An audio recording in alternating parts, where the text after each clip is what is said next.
ये कहानी है कर्ण पिशाचिनी की और उन दो जोड़ों की जिनकी अभी शादी होने वाली थी। शादी से ठीक 18 दिन पहले श्याम और मीरा की मंगनी हो चुकी थी। दोनों शहर के सरकारी कॉलेज में मिले थे। श्याम इंजीनियर और मीरा स्कूल में बच्चों को पेंटिंग सिखाती थी। सब कुछ ठीक चल रहा था। वो दोनों व्हाट्सएप पर बातें करते, शादी की तैयारियां की बातें करते। एक हफ्ते पहले मीरा का व्यवहार थोड़ा बदलने लगा था। उसने कहा कि उसे रात में कान के पास कुछ चुभन होती है और कभी कभी नींद में कुछ बड़बड़ाने लगती है। श्याम ने उस पर ध्यान नहीं दिया। उसने सोचा कि शादी का तनाव होगा। कुछ दिन बाद मीरा ने सुबह बताया कि अंधेरे में उसके कान में कुछ गर्म सुई उसके कान में घुसा। श्याम ने उसे डॉक्टर को दिखाने को कहा। किसी तरह की शारीरिक चोट नहीं, आंख और कान दोनों ठीक हैं। पर मीरा का दर्द नहीं गया और चुभन बढ़ती ही गई। धीरे धीरे वो कहने लगी कि दर्द कान के अंदर से बाहर की ओर आती है और कभी कभी उसके सर पर कुछ काला चोट सा दिखता है। एक रात मीरा ने शाम को व्हाट्सएप पर अपनी आवाज की एक क्लिप भेजी, 8 सेकंड की रिकॉर्डिंग। उसमें नींद जैसी फुसफुसाहट और एक किसी की हंसी सुनाई दे रही थी। शाम ने सोचा कि कोई फोन की रिकॉर्डिंग खराब है, लेकिन उसे मन ही मन वो बात खटक रही थी।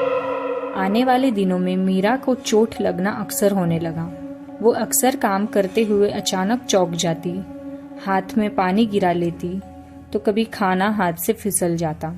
पर असली डर तो तब आया जब वो सुबह मेकअप करते हुए आईना में कुछ देखकर चिल्ला पड़ी, क्योंकि उसकी दाहिनी कान पट्टी पर एक हल्की सी काली झिल्ली दिखाई दी। उसकी माँ ने सोचा कि कोई निशान होगा, तो मीरा खुद कहने लगी, कभी कभी मुझे ऐसा लगता है कि कोई मेरे कान में बैठकर कुछ कहता है। शादी की तैयारियां चल रही थी। मंदिर की रस्म में सभी आए, पर श्याम ने देखा कि मीरा मंच पर खड़ी होकर कुछ अलग खुद ही खुद मुस्कुरा रही, कान को पकड़कर। पर आसपास तो कोई नहीं था। श्याम को वो देखकर कुछ अजीब लगा। उसे मीरा की फिक्र होने लगी। एक रात शादी से 4 दिन पहले श्याम ने देखा कि मीरा रसोई में अचानक गिरी और वो दर्द में थी। उसको कान में दर्द हो रहा था। मीरा अचानक कहने लगी कि वो कहती हैं कि देखना मत, पर वो खुद मुझे देखती रहती है। एक दिन मीरा की मासी ने अपने कैमरा से कुछ खोजना चाहा और गलती से कैमरा चालू हो गया और उसने मीरा की नींद की रिकॉर्डिंग कर दी।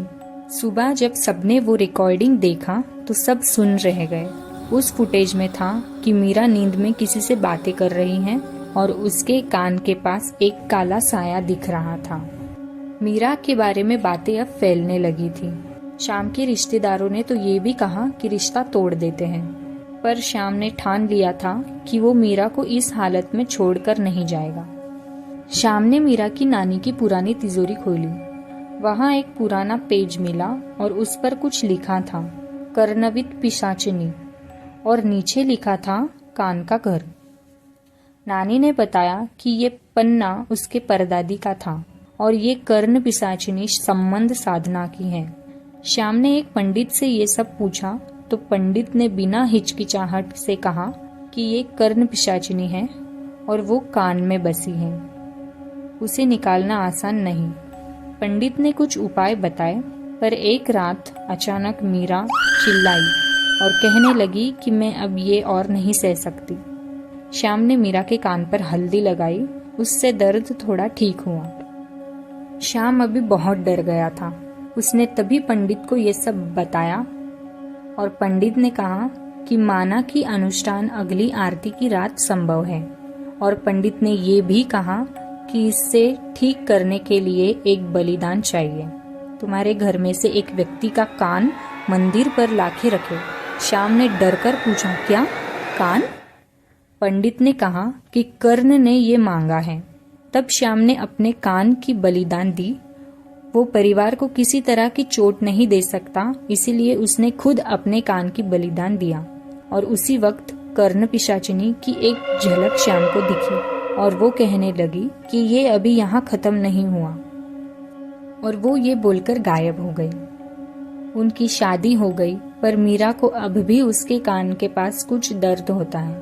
कुछ दिन बाद श्याम ने उसके ऑफिस में एक लड़के के कान के पास एक साया देखा और उसे उसी वक्त उसके मोबाइल पर एक मैसेज आया।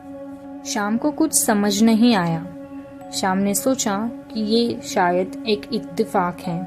श्याम ने ये पूरी कहानी एक बुक में लिखी और आखिरी में उसने लिखा था कि अगर कभी तुम्हें रात को अपने कान में फुसफुसाहट सुनाई दे और कोई नाम बहे कर्ण, तो याद रखना किसी भी आवाज को जवाब देना हमेशा सरल नहीं होता।